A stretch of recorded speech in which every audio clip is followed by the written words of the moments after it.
Chers auditeurs, vous êtes à l'écoute des messages de la bonne nouvelle de Jésus transmis à travers les prédications de l'Église adventiste du 7e jour, l'Église africaine francophone de Bruxelles.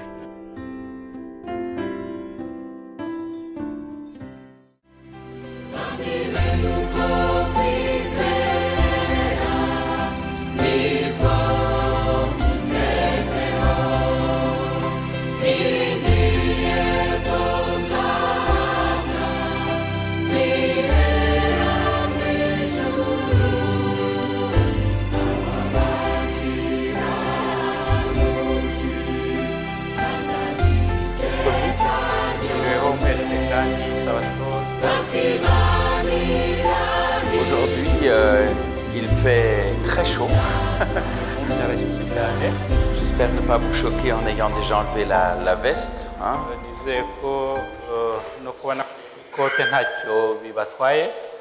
Je suis même fidèle à la tradition biblique.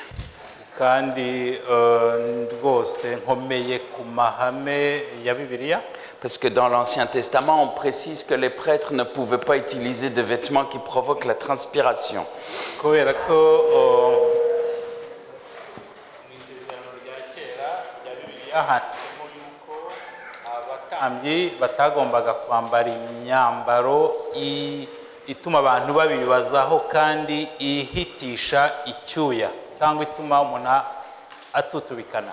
Le sujet que j'aimerais partager avec vous aujourd'hui est peut-être un petit peu particulier.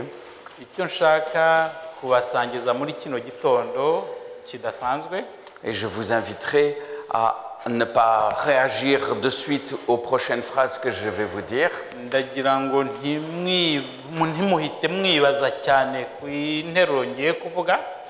Non, parce que sinon vous allez peut-être penser il est devenu fou, c'est la chaleur qui a tapé trop fort, mais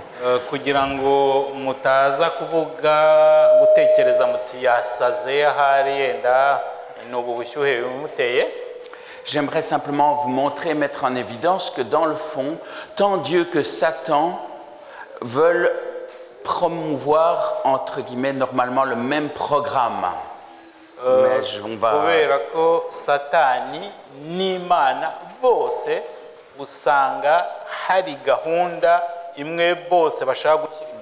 Mais en apparence seulement.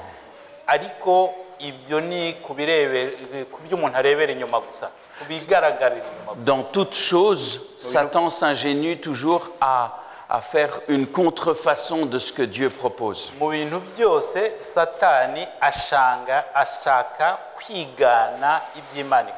Pour chaque chose que Dieu a prévue pour nous et qui devrait être un instrument de bénédiction, Satan a prévu une manière de le détourner légèrement pour l'emmener vers autre chose.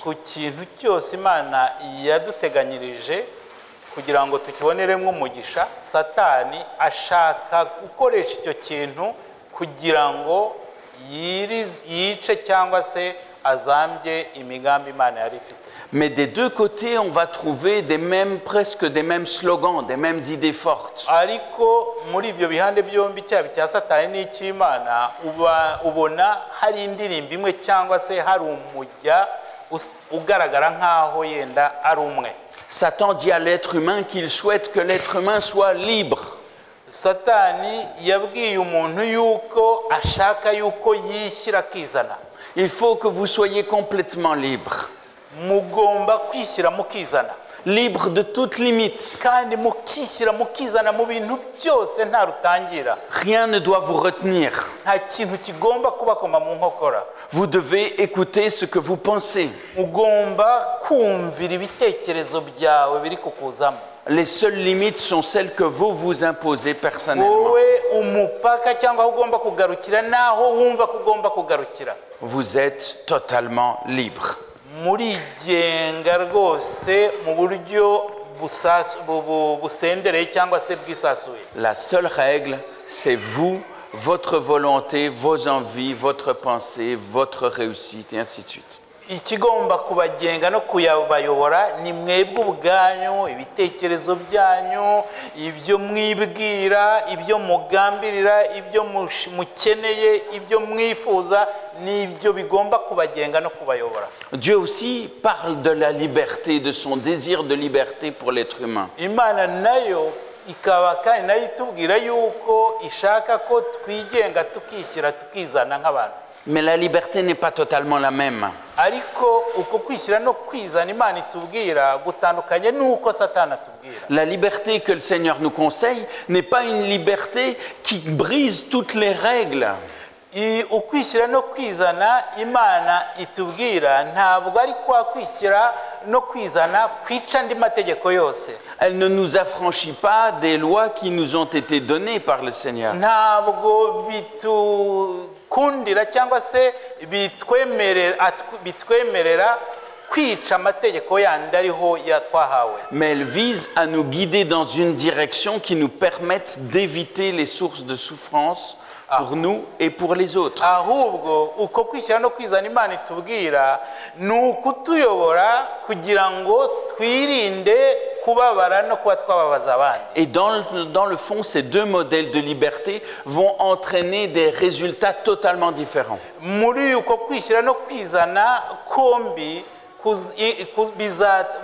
kuzatanga ingaruka zitandukanye kandi zitandukanye cyane. Si vous vous souvenez, dès le départ, dès le démarrage, après la création, dès le chapitre 3 de la Genèse, on va avoir ce conflit entre ces deux visions qui va s'installer. Niba mubyibuka mbere na mbere mwirema nk'uko tubibona mu gitabo cy'itangiriro igice cya 3 mubona yuko ariho il va y avoir le conflit. Urabona yuko ariho kutavuga rumwe n'imitekerereze itandukanye niho byavukiye cyangwa niho tubibona.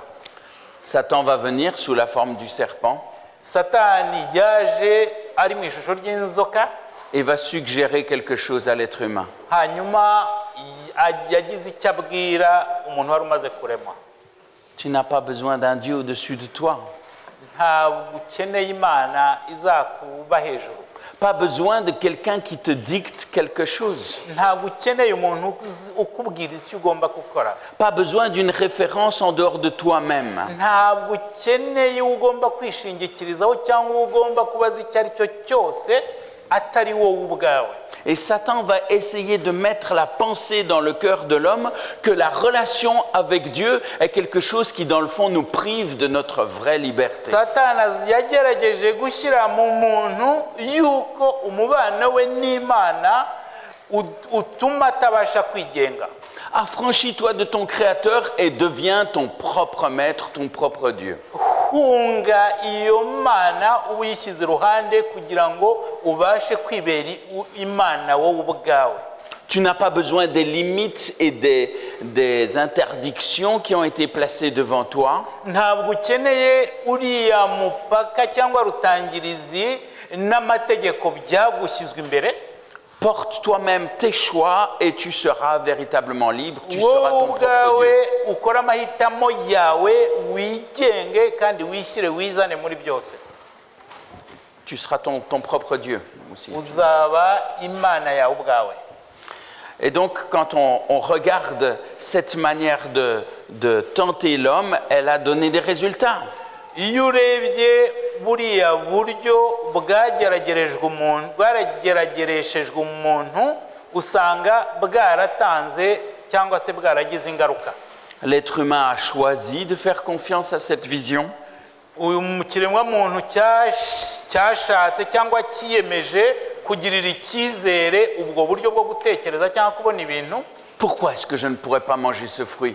Kuki ndashobora kurya ruriya rubuto? Si ce fruit est là et s'il me fait envie, niba ruriya rubuto ruri hariya kandi nkaba ndukeneye, s'il est beau, s'il me tente, niba ari rwiza kandi rukaba rurimo runkurura, si je trouve qu'il a bon goût, pourquoi est-ce que je ne pourrais pas le manger? niba mbona ruryoshye kuki ntarufata ngo ndurye?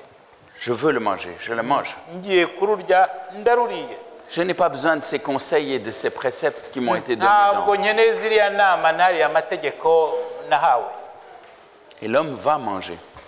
Muzi ko umuntu yahise arya. Mais au lieu de trouver la liberté, il a trouvé justement ce qu'il a enchaîné. Aho kugira ngo abone uwo mudendezo, ahubwo yahuye n'ikimuboha. Au lieu de trouver ce qui devait lui offrir la liberté et le bonheur absolu, aho kugira ngo akuremo icyagombaga kumuha umudendezo no kwishyira kwizana, il est entré dans une manière de fonctionner qui est destructrice. ahubwo yinjiye mu buryo bwo kubaho no gutekereza bumurimbuza. Parce que dès ce moment-là, l'être humain est rentré dans une logique de pour mon bonheur, je peux m'affranchir de tout ce qui le contrarie. Icyo gihe havutse mu muntu ikintu cyo kuvuga ngo kubera icyubahiro cyanjye ngomba gukuraho ikintu cyose gishobora kumbuza kwidagadura. Si mon voisin est sur mon chemin et que moi je veux y aller par là, il me gêne, je peux l'écarter. Yiba umuturanyi wanjye ari kumbangamira akambangamira aho nagomba kunyura, ngomba kumukuraho. Si en dérobant quelque chose à mon prochain, je peux avoir plus et moi être plus heureux, pas de problème. Niba kwiba bishobora gutuma mbona icyo nkeneye, nta kibazo. Et ce faisant, l'être humain détruit aussi à l'intérieur de lui l'image de Dieu qui était normalement là pour être et rester. Muri ubwo buryo bwo gukora, ikiremwa muntu cyishe cyangwa se cyajambije ishusho y'Imana yari murimo yagombaga kumuyobora. Et vous voyez tout de suite que la liberté à laquelle Satan a appelé dirige l'homme vers lui-même. Urabona ko uriya kwishyira no kwizana Satani yayoboyemo umuntu ni uburenganzira cyangwa ni ukwishyira kwizana bimuzaniwe bimusubiza muri we ubwe. Je vis pour moi. Mbaho kuri njyewe ku bwanjye. Et ne pensons pas trop vite que nous ne sommes pas touchés par ces visions-là. Ntiduhise dutekereza yuko uburyo bwo kubona ibintu bwahise butugeraho cyangwa se butugezeho. Même au sein de nos maisons, de nos familles, de nos foyers, nous pouvons aussi être contaminés par ce mode de fonctionnement. No mu miryango yacu, no mu ngo zacu, no mu buzima bwacu busanzwe dushobora kugwa muri uwo mutego wo kubona ibintu gutyo. Oh, j'ai envie de me marier. Ndashaka kurongora. J'aimerais bien trouver quelqu'un qui va me rendre heureux. Bon. J'aimerais trouver quelqu'un qui va me rendre heureux. Ndashaka rero ndagerageza gushaka umuntu uzatuma nishima. J'estime que j'ai quand même bien droit à cela dans le mariage. Nkibwira yuko kandi nshobora kubona biriya ndamutse ndongoye cyangwa ndamutse nshyingiwe nshatse. Et l'autre qui est en face cesse d'être un partenaire. Noneho uwo tugiye gushaka nawe ntabwo ari wa mufasha, ntabwo akibaye umufasha, mais devient entre guillemets un instrument qui est là pour que moi je sois heureux et que je sois bien. Ahubwo ahindutse igikoresho nzazana ngashyira hariya kinezeza ariko cyo ntikigira icyo gikuramo. Quelle vision nous guide? Ni ibihe miryo mu buryo bwo kubona ibintu cyangwa Quelle compréhension de la liberté avons-nous? Que faisons-nous de cette liberté? Ni gute twumva cyangwa se dufata uko kwishyira no kwizana? Est-ce que ma compréhension de la liberté, c'est j'ai le droit de prendre et je vais lutter avec celui qui est à côté pour tirer et avoir le plus possible moi-même? Ese kwishyira no kwizana kwanjye mbona ni ugufata ikintu kiri iruhande cyangwa kiri kuri mugenzi wanjye nkagikura nkakizana nkakiyegereza cyangwa nkakigarurira? Alors que la liberté à laquelle Dieu nous appelle n'est jamais une liberté qui est uniquement tournée vers nous. Igihe ukwishyira no kwizana Imana iduha atari ukwishyira no kwizana bikurura byishyira. Bien sûr, Dieu nous donne des conseils, des règles, des directions. Nibyo koko Imana iduha inama kandi ikaduha n'amategeko agira aho twerekeza. Mais pas pour nous restreindre. ariko ntabwo ari ayo kwikubiraho cyangwa kwihugiraho, pas pour nous emprisonner, ntabwo ari ayo kwifungirana, pas pour réduire notre bonheur, ntabwo ari ayo kugabanya umunezero wacu, pour garantir que ce bonheur puisse durer. ahubwo ni ibituma umunezero wacu ubasha kumara igihe kirekire, Pour garantir que les chemins que nous prenons puissent devenir des chemins de bénédiction, non seulement pour nous, mais aussi pour les autres autour de nous. kugira ngo inzira tunyuramo zibe inzira zituzanira imigisha kandi atari imigisha yacu twenyine, ahubwo n'imigisha y'abatuzengurutse. Je veux reprendre 2-3 exemples et vous montrer ce que ça aurait changé. ndagira ngo mfate ingero eshatu kugira ngo mbereke icyo byari guhindura. Prenons l'histoire de Noé. dufate inkuru cyangwa igitekerezo cya Nowa. Le monde va mal. isi yari imeze nabi, Le monde va mal et Dieu annonce qu'il va détruire la terre. hanyuma imana ivuga ko igiye kurimbura isi. Dieu est à l'écoute, Noé est à l'écoute de Dieu. Nowa yumviye imana, Qu'est-ce qu'il fait? amaze kuyumva yakoze iki? Il va se mettre à construire l'arche. yahise yubaka inkuge. Est-ce qu'on peut s'imaginer la masse de travail que ça a représenté de construire l'arche? mbese mushobora gutekereza mukibaza akazi byatwaye kugira ngo yubake iriya nkuge? Pour nous, quand on lit le texte, ça nous prend 2 minutes à lire. Hein? iyo turimo tubisoma bibiliya bidutwara iminota ibiri gusa tukaba turangije igitekerezo. Oh, si je lis, c'est quelques lignes et voilà, ça y est, c'est fait, elle est construite. nsomye icyo gitekerezo ni imirongo mikeya nkayisoma, narangiza kuyisoma nkagera mu iherezo inkuge yabonetse yarangiye. Mais Noé n'est pas passé dans un magasin de meubles suédois, là, pour ne pas citer de marque. ntabwo Nowa mu kubaka iriya nkuge yanyuze mu iduka ricuruza ibikoresho by'imbaho, ntiriwe mvuga izina kugira ngo bibashe kumworohera. C'était pas un kit tout prêt à monter et à assembler. ntabwo byari ibintu byari bihariya bibajwe biteguwe, yagombaga guhuza gusa akazamura inkuge. Est-ce que nous pouvons nous imaginer le travail que ça représente? mbese dushobora kwibaza akazi byamutwaye. J'ai été scout pendant de nombreuses années. nabaye umuskuti imyaka myinshi, J'ai participé à énormément de camps. nagiye mu biterane cyangwa se mu ngando nyinshi. Et j'aimais ça, les corvées bois. Hein. J'aimais beaucoup les corvées bois. Oui, nakundaga buriya bujeni bwo biva mu biti. On a coupé, oui, quelques arbres pour pouvoir les ramener, pour faire les feux, pour pouvoir faire nos tables. twagiye duca ibiti cyangwa dutema ibiti byinshi kugira ngo tubizane tukuremo inkwi, twubake ameza cyangwa twubake ameza.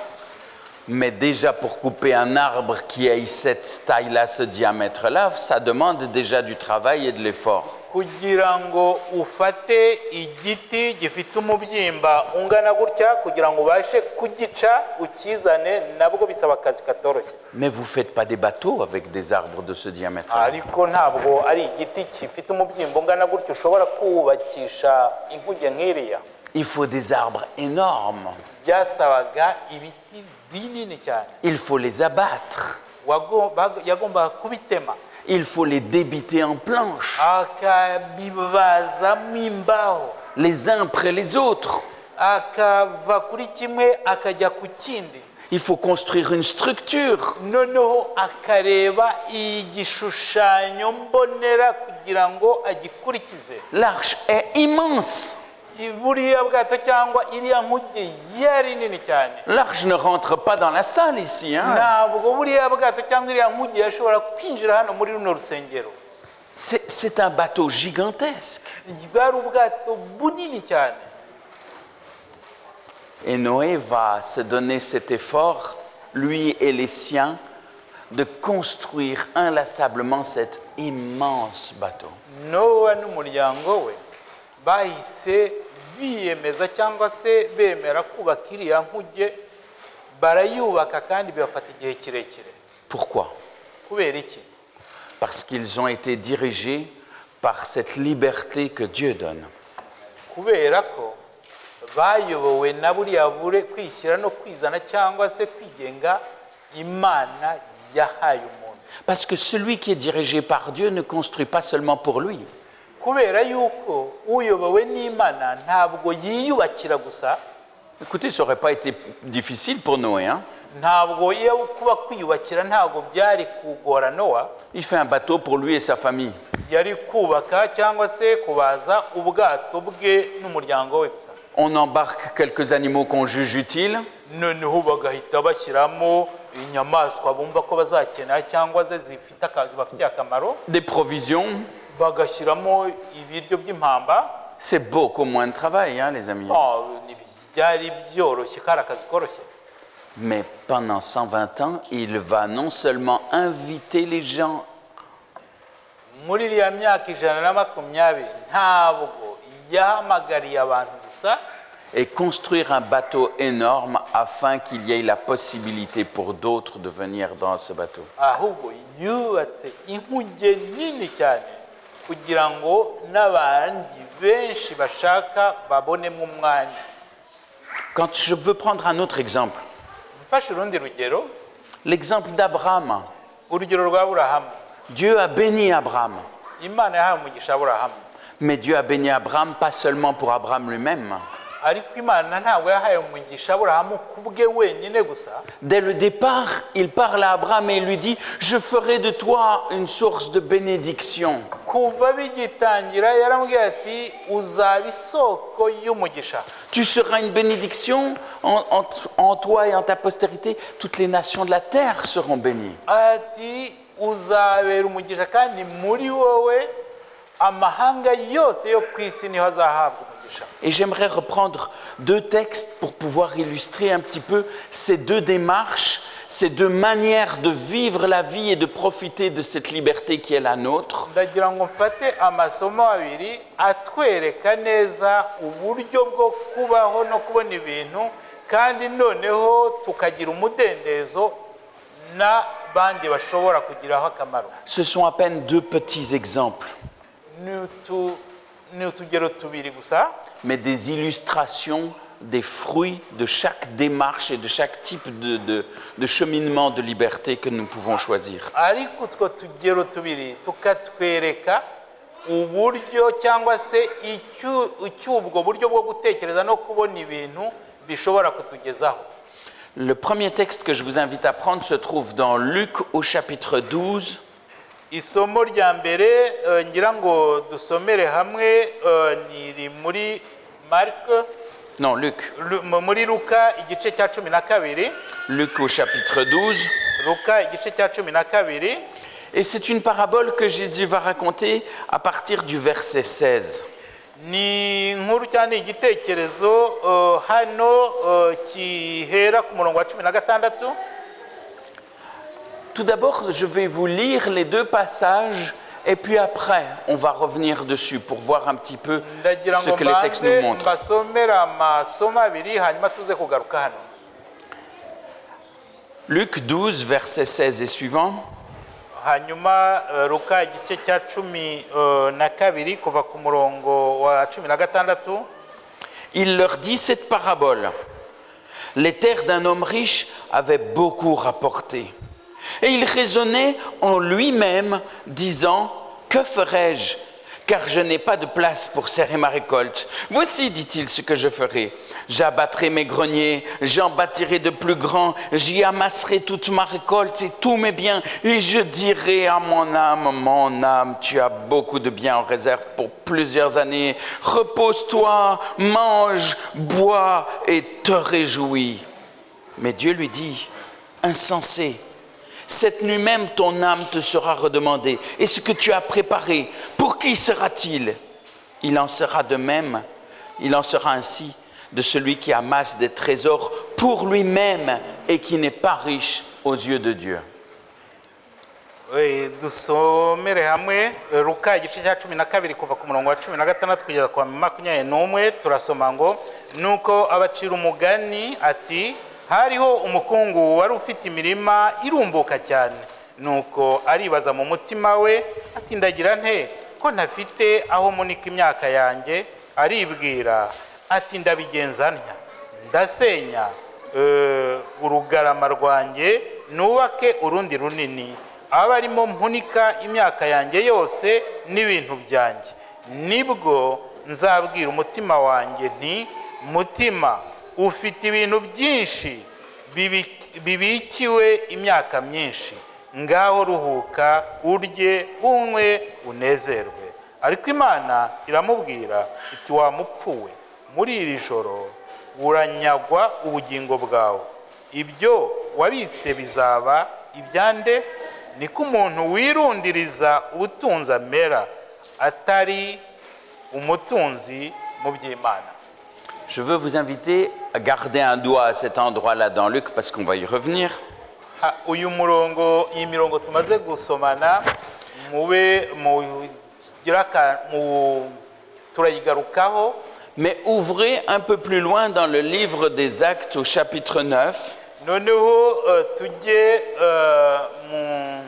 mu byakozwe n'intumwa igice cya 9 et au verset 36 à 42. kuva ku murongo wa 36 kugeza ku wa 42. Nous ne sommes plus dans une histoire qui est racontée, mais dans un récit de quelque chose qui s'est déroulé. Hano ntabwo turi mu nkuru zabazwe n'aba mu bitekerezo byavuzwe n'abandi, ahubwo turi mu bintu noneho mu bintu byakozwe ababyanditse bahari. Acte 9 à partir du verset 36. Hariya mu byakozwe n'intumwa igice cya 9 kuva ku murongo wa 36. Il y avait à Joppé, parmi les disciples, une femme nommée Tabitha, ce qui signifie Dorcas. Elle faisait beaucoup de bonnes œuvres et d'aumônes. Elle tomba malade en ce temps-là et mourut. Après l'avoir lavée, on la déposa dans une chambre haute. Comme Lydde est près de Joppé, les disciples, ayant appris que Pierre s'y trouvait, envoyèrent 2 hommes vers lui pour le prier de venir chez eux sans tarder. Pierre se leva et partit avec ces hommes. Lorsqu'il fut arrivé, on le conduisit dans la chambre haute, et toutes les veuves l'entourèrent en pleurant et lui montrèrent les tuniques et les vêtements que faisait Dorcas pendant qu'elle était avec elle.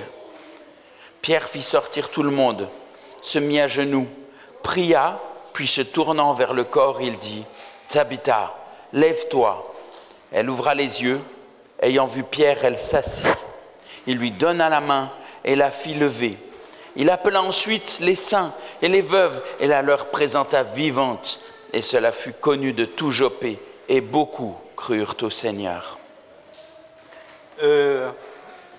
Turasoma ngo, kandi Yopa hari umugore w'umwigishwa witwaga Tabita, risobanurwa ngo Doruka. Uwo mugore yagiraga imirimo myiza myinshi y'ubuntu bwinshi. Muri iyo minsi ararwara arapfa, bamaze kumwuhagira bamushyira mu cyumba cyo hejuru. Kandi kuko i Luda hari bugufi bw'Iyopa, abigishwa bumvise ko Petero ari bamutumaho abantu babiri bamwinginga bati, ngwino uzi wacu ntutinde. Petero arahaguruka ajyana nabo.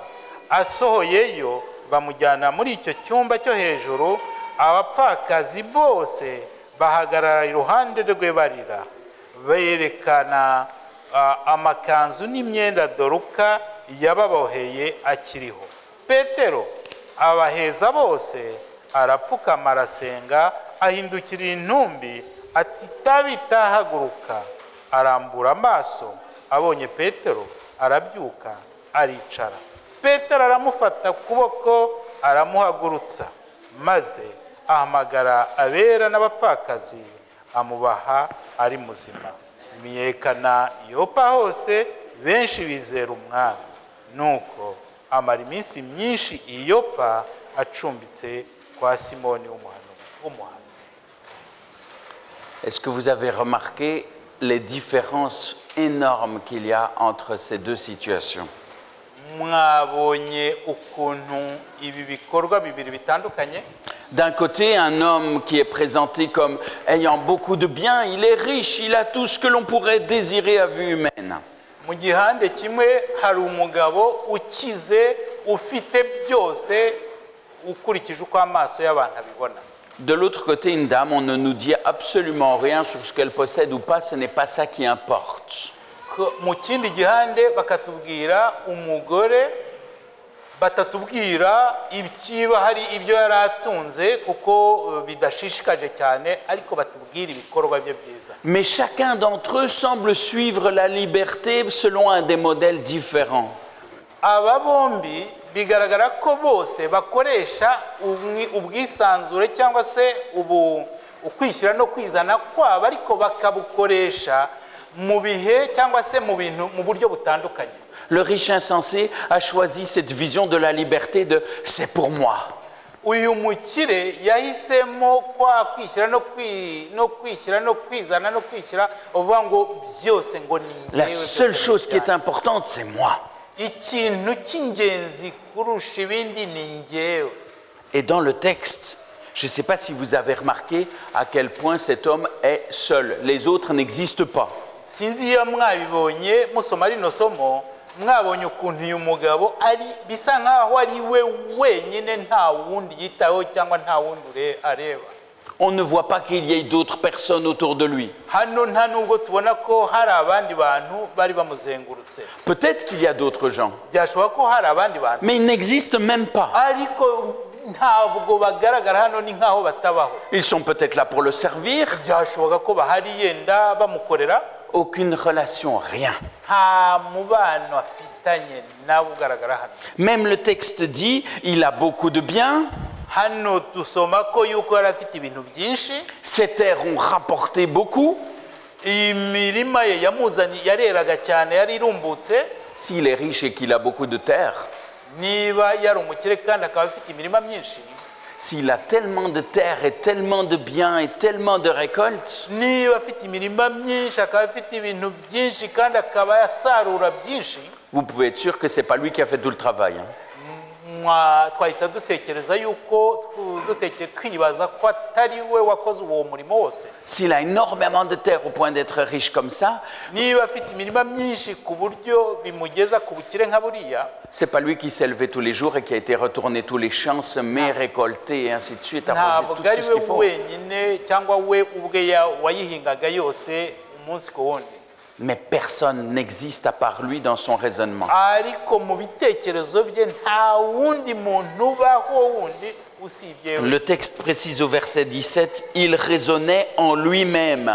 Ku murongo wa 17 avuga ko ngo yatekerezaga ubwe yibwiraga we mu mutima. Lui avec lui et pour lui. We hamwe nawe no kuri we. Que ferais-je? Nzabigenza nte?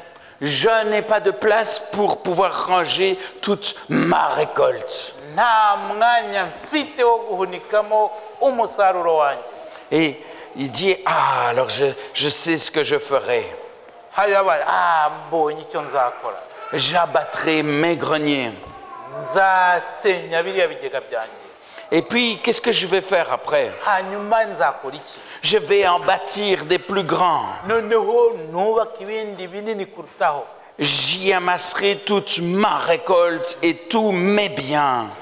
Mbirundemo umusaruro wanjye n'ibintu byanjye. Et je dirai à mon âme, Hanyuma mbwira umutima wanjye. mon âme, tu as beaucoup de biens en réserve pour plusieurs années. Umutima wanjye ufite ibintu byinshi bizakumaza imyaka myinshi. Repose-toi, Ruhuka, mange. urye. Tout ce qui a été produit, tout ce qui a été récolté, c'est pour moi.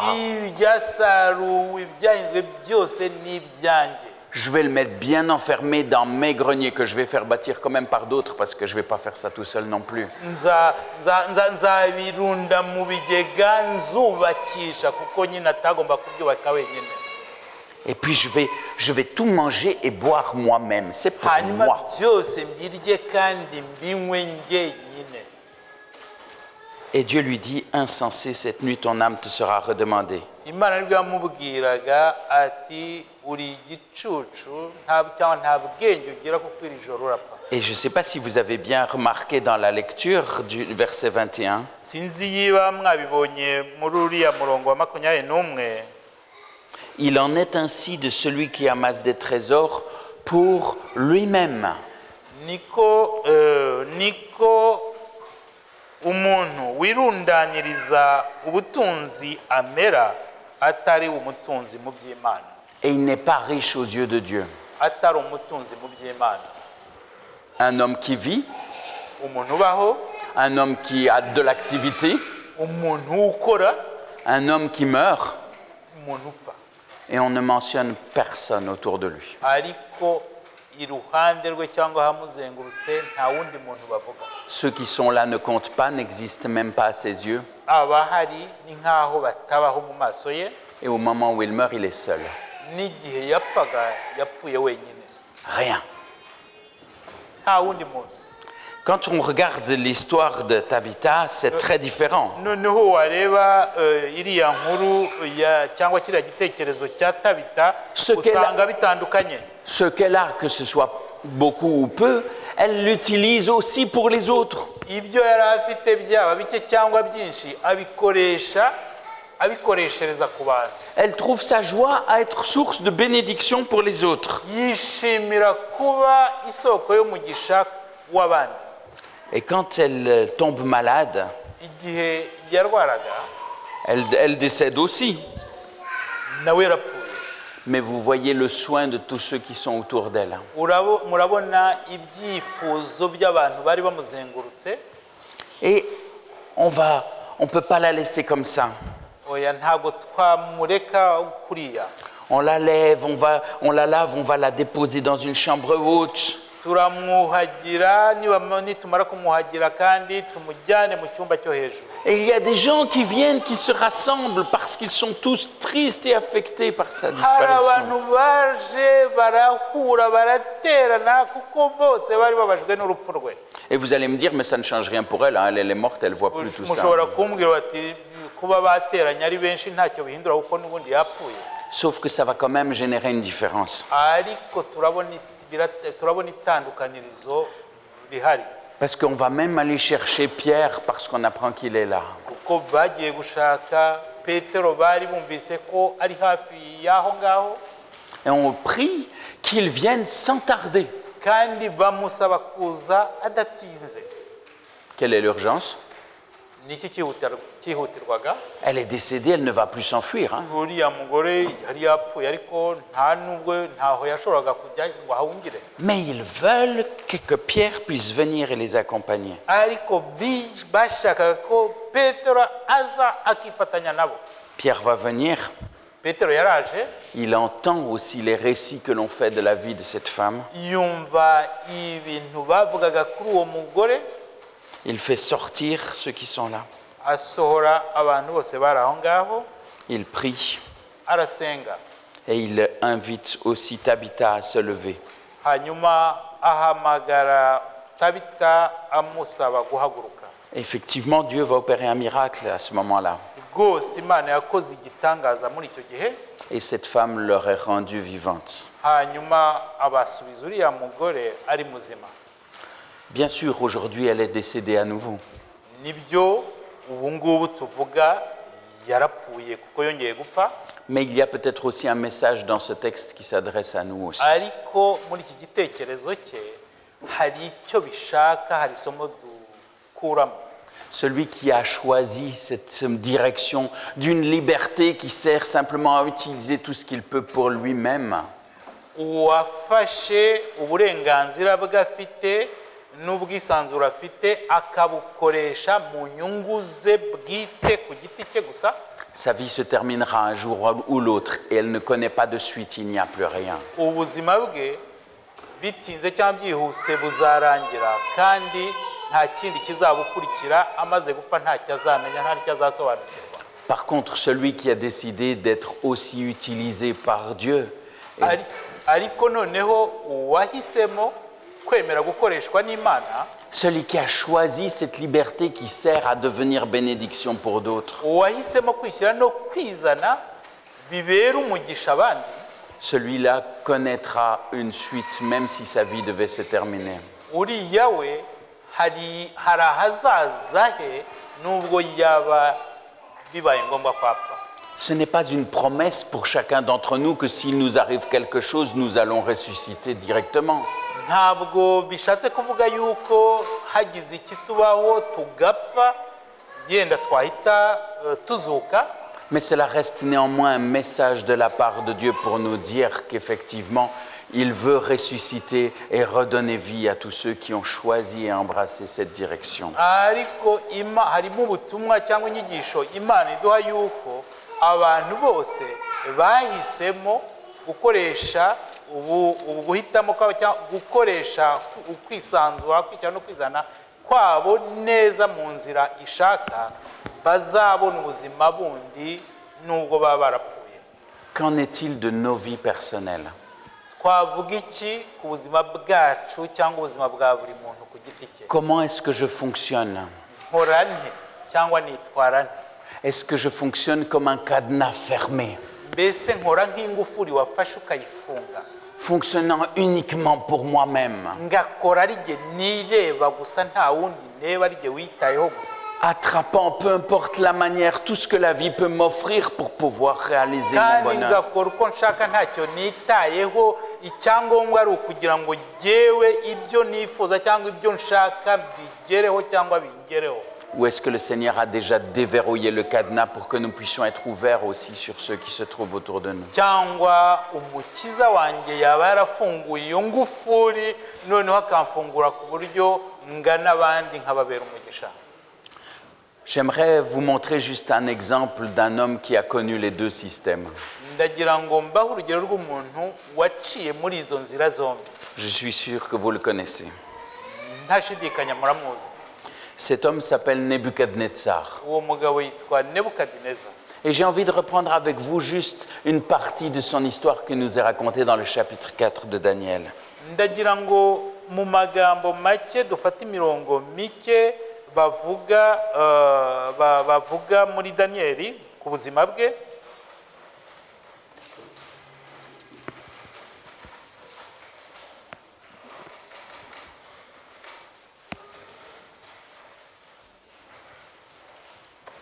Si on regarde dans le chapitre 4, Nebuchadnezzar va raconter sa conversion. iyo turebye mu gice cya 4 cya Daniyeli, Nebukadineza aravuga uburyo yahindutse cyangwa yihaniye. Il expliquait comment il fonctionnait. yasobanuye uburyo yakoraga cyangwa uburyo yabagamo.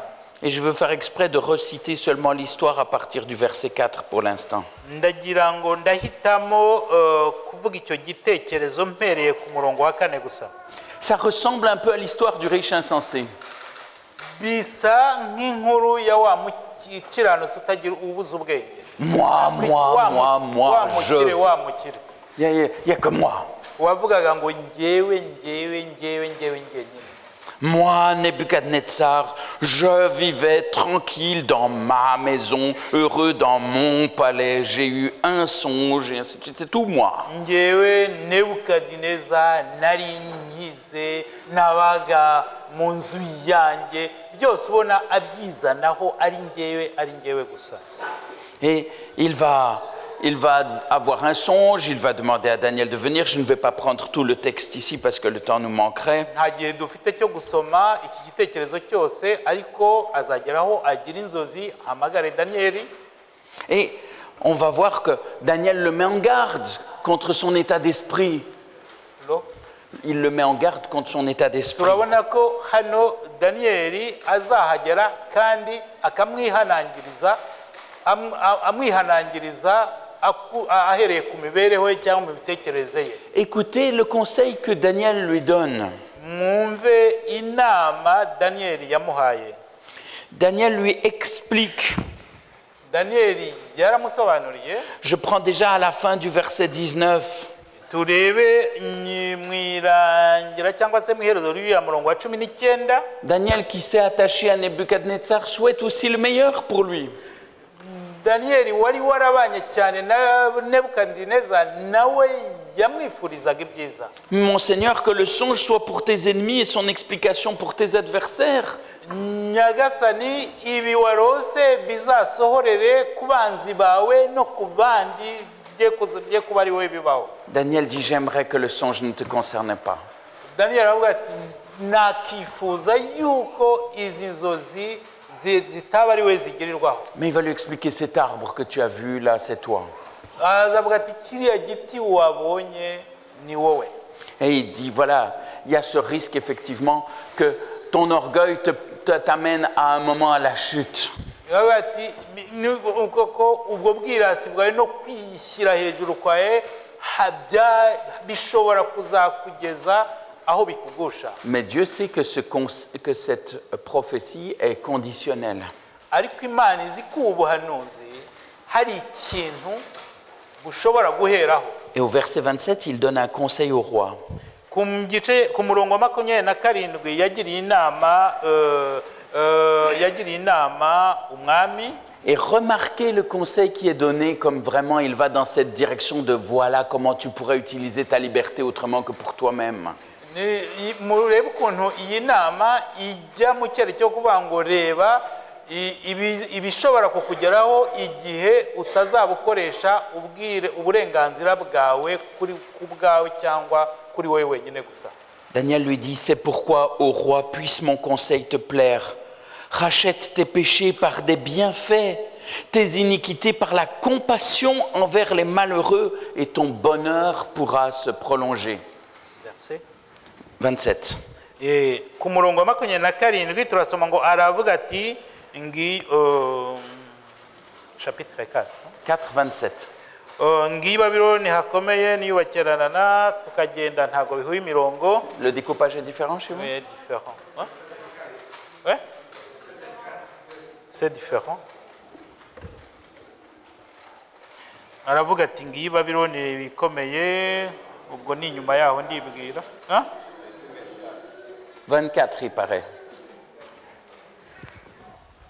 Ah oui, Ah, voilà, non. c'est 24. Okay. Umurongo wa 24 niyo abango nicyo gituma ngusaba nyagasani ngo wemere inama nkugira kuba kuzaho ibyaha byawe gukiranuka kandi ibicumuro byawe ubikuzeho kugirira abakene impuhwe aharaho uzungukirwa amahoro. Tu as la correspondance à côté quand il y a des différences de versets. C'est vrai. Ouais. Je remarque ça maintenant. Ouais.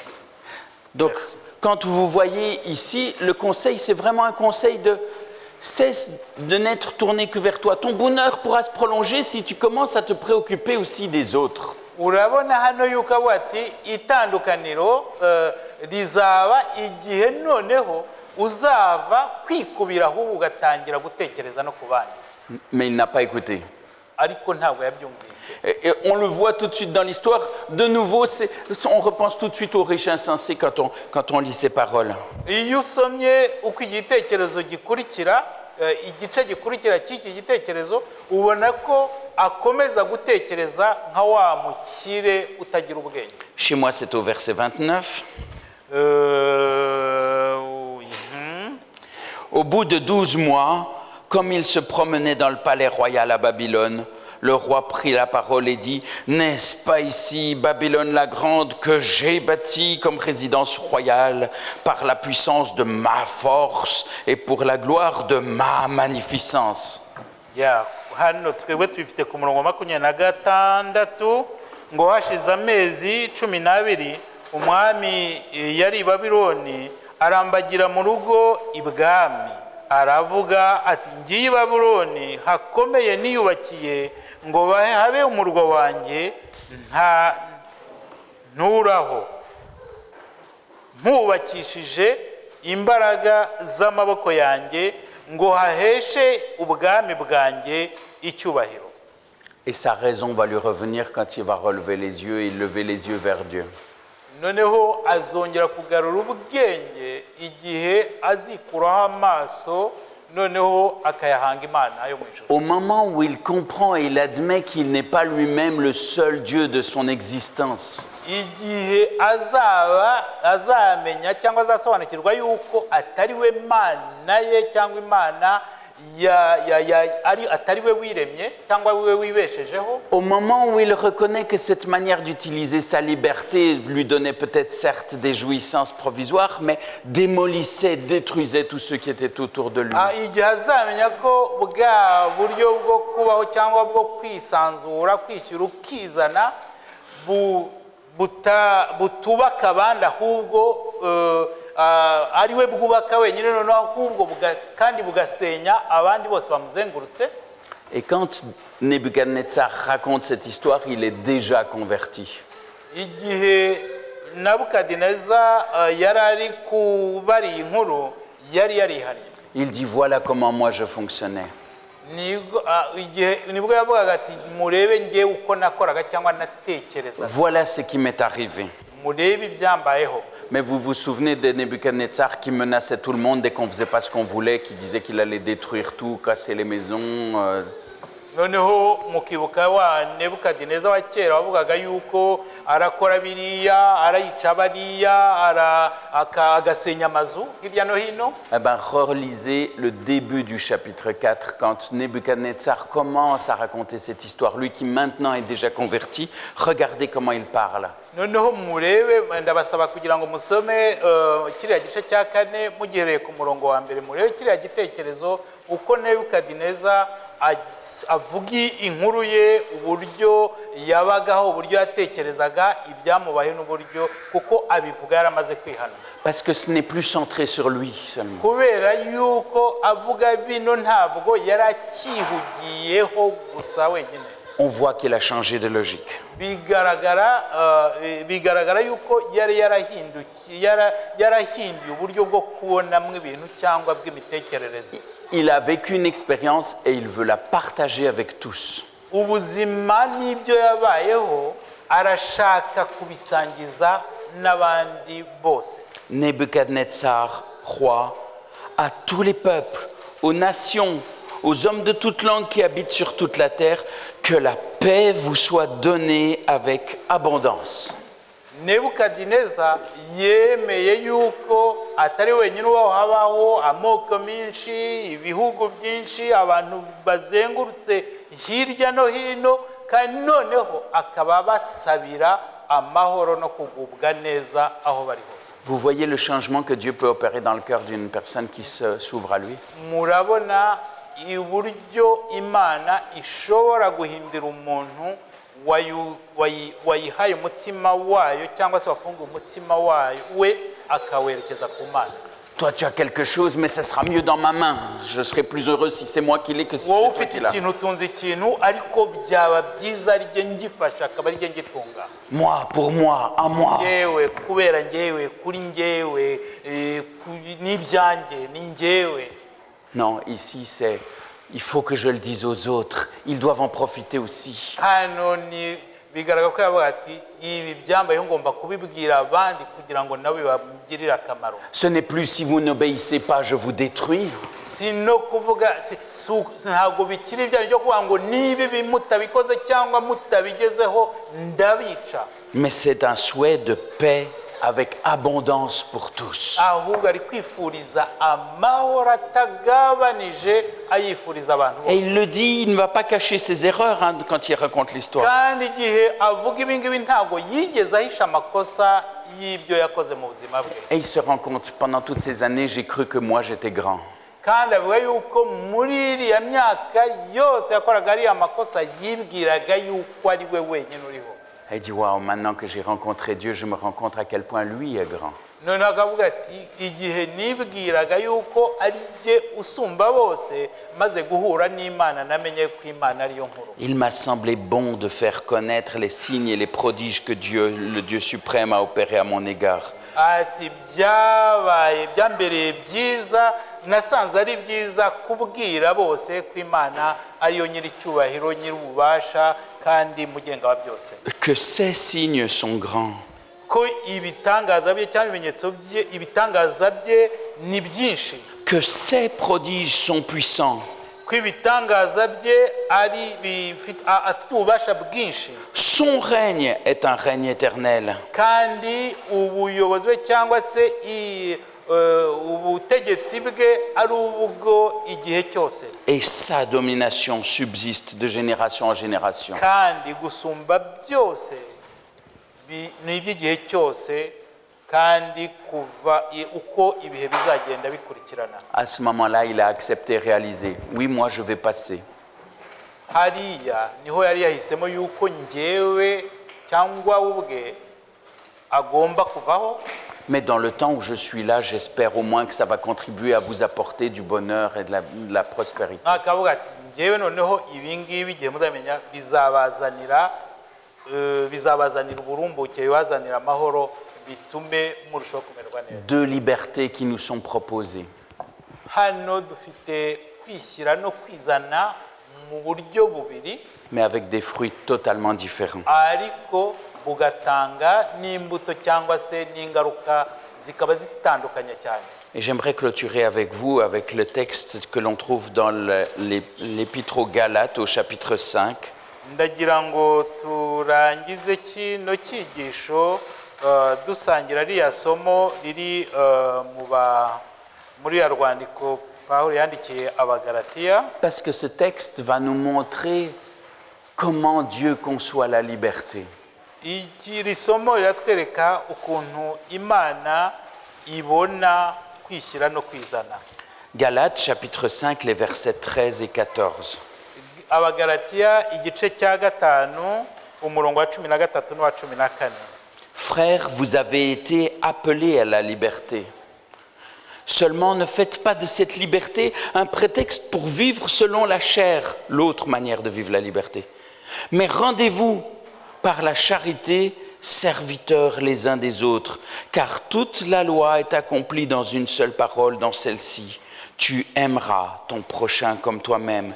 Mais si vous vous mordez et dévorez les uns les autres, prenez garde que vous ne soyez détruits les uns par les autres.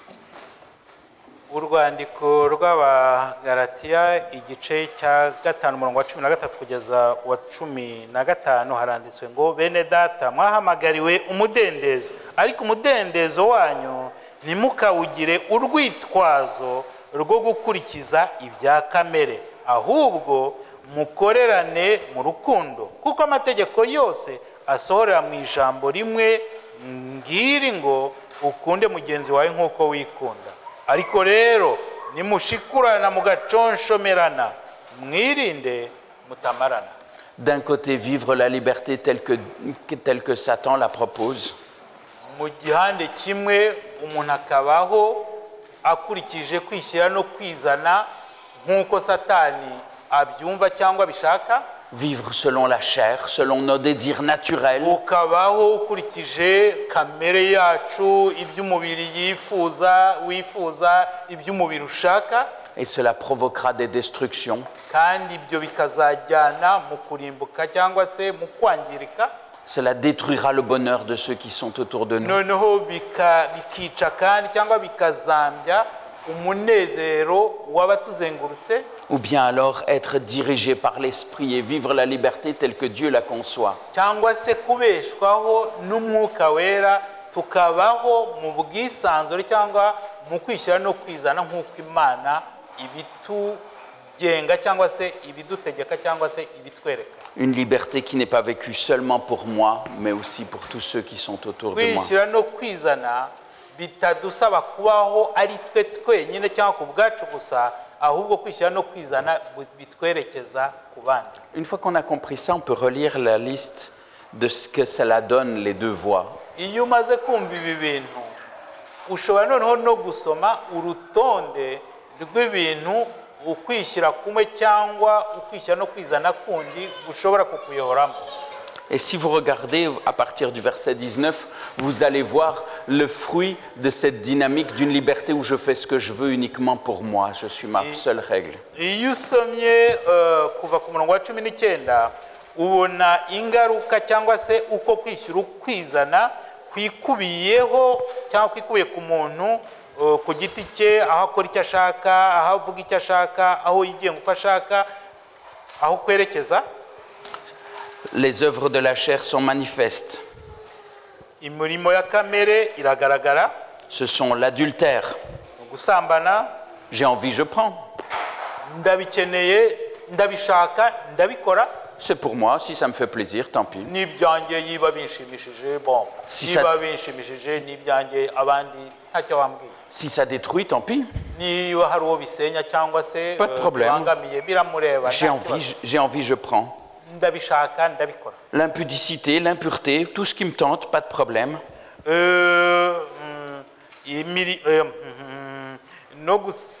no gukora ibiteye isoni iby'isoni nkeya ibyo byose yiba jyewe mbishaka ndabikora abandi ni akazi kabo nta kibazo mfite. La dissolution, l'idolâtrie, la magie, gusenga ibishushanyo no gukora no kwangana no gutongana n'ishyari umujinya. l'idolâtrie et la magie ont toutes les deux un point commun. Hein. hariya urabona gusenga ibishushanyo no kuroga byose ubona bigenda hamwe. La recherche d'une bénédiction ou de puissance pour moi-même. nkashaka ubushobozi n'umugisha byanjye ku giti cyanjye. C'est moi qui vais être puissant, c'est moi qui vais pouvoir réaliser des choses, pensées magiques. njyewe ukomeye n'ibyo ushoboye byose ni njyewe ushaka gukora biriya njyewe ku giti cyanjye.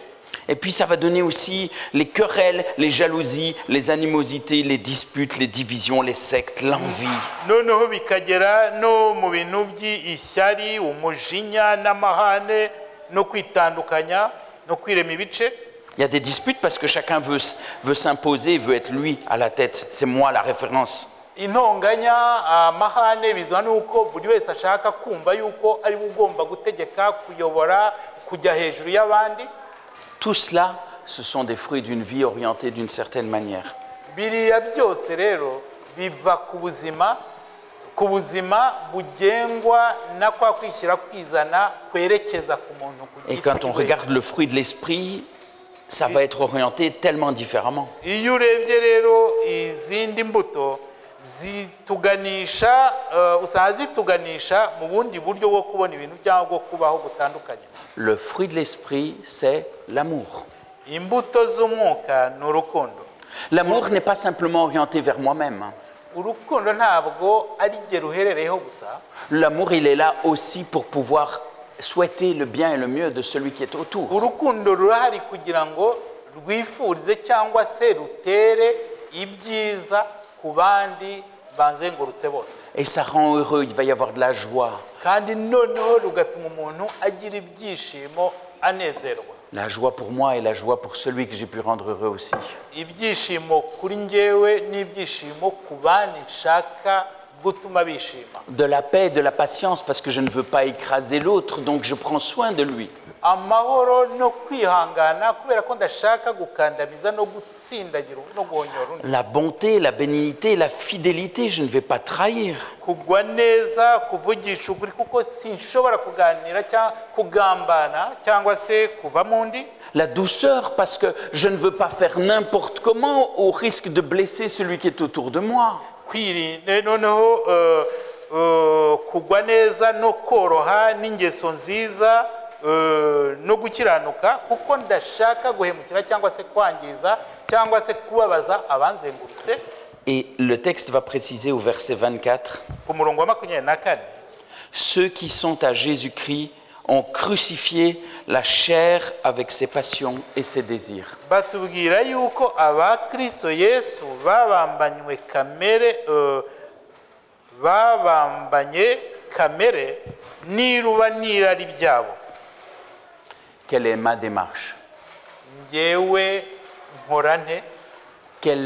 Qu'est-ce que ma vie dit? ubuzima bwanjye buvuga iki? Quelle option et quelle vision de la liberté ai-je adoptée pour ma vie? mu buzima bwanjye uburyo aho nerekeje cyangwa uburyo nkoresha kwishyira no kwizana ni hehe cyangwa ni gute? Qu'est-ce qui me domine? Les désirs naturels de l'être humain? ni iki kinganza? ni ubyifuzo by'umuntu by'ikiremwamuntu Ou bien le désir d'être en bénédiction à ceux qui m'entourent? cyangwa ibyifuzo byo kubera umugisha abanzengurutse bose? Que le Seigneur fasse que nous puissions être bénis par la liberté qu'il nous propose. imana idufashe kugira ngo tubashe kubonera umugisha mu kwishyira no kwizana itwerekezaho. et que cette liberté puisse nous permettre d'être non seulement heureux, mais aussi soigneux pour tous ceux qui nous entourent. kandi uko kwishyira no kwizana bigiye gutuma twishima gusa ahubwo bitume twita no ku bandi bose batuzengurutse. Que l'Éternel nous garde et nous bénisse. Imana idufashe iturinde kandi iduhe umugisha. Amen.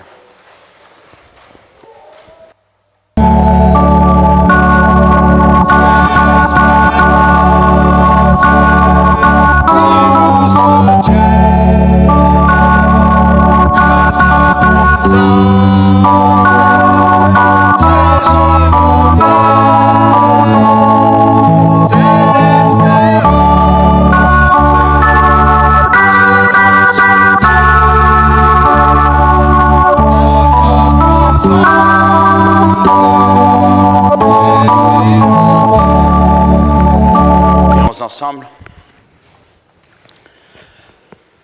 Seigneur notre Dieu, notre Père, nous sommes ici devant toi en ce sabbat pour pouvoir aussi te dire combien parfois nous sommes désolés de la manière dont nous pouvons vivre et agir.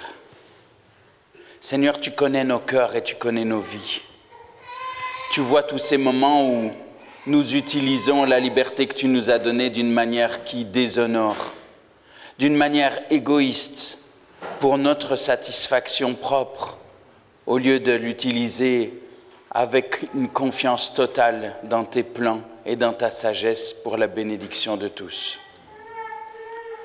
Seigneur Dieu, malgré tout, tu ne te décourages pas de chacune et chacun d'entre nous. Nous voudrions te demander que non seulement tu puisses pardonner nos erreurs, mais aussi que tu puisses laver nos cœurs, que tu puisses faire de nous véritablement des créatures nouvelles guidées par ton esprit. Seigneur, viens habiter nos vies et que tu puisses régner dans nos cœurs. Nous voudrions que nos vies tout entières puissent montrer que nous aussi, nous souhaitons vivre dirigés par toi et devenir des sources de bénédiction là où tu nous places. Non pas simplement vivre les choses pour arracher l'un ou l'autre bénéfice, mais aussi pour pouvoir faire en sorte que tous puissent vivre heureux et dans ta présence et ta paix. Amen. Père éternel, garde-nous, garde ton Église, garde les familles qui sont ici aussi devant toi. Amen. Garde tous ceux qui peut-être aujourd'hui sont dans le découragement. Amen. Aide-nous à pouvoir être auprès d'eux, soutien, renforcement, guérison. Amen. Père éternel, nous nous plaçons entre tes mains. Notre espérance est en toi. Amen. Notre vision va vers toi. Aide-nous à marcher jour après jour vers la destination que tu as pour chacune et chacun. Amen. Garde-nous tous, c'est là notre prière au nom de Jésus. Amen. Amen.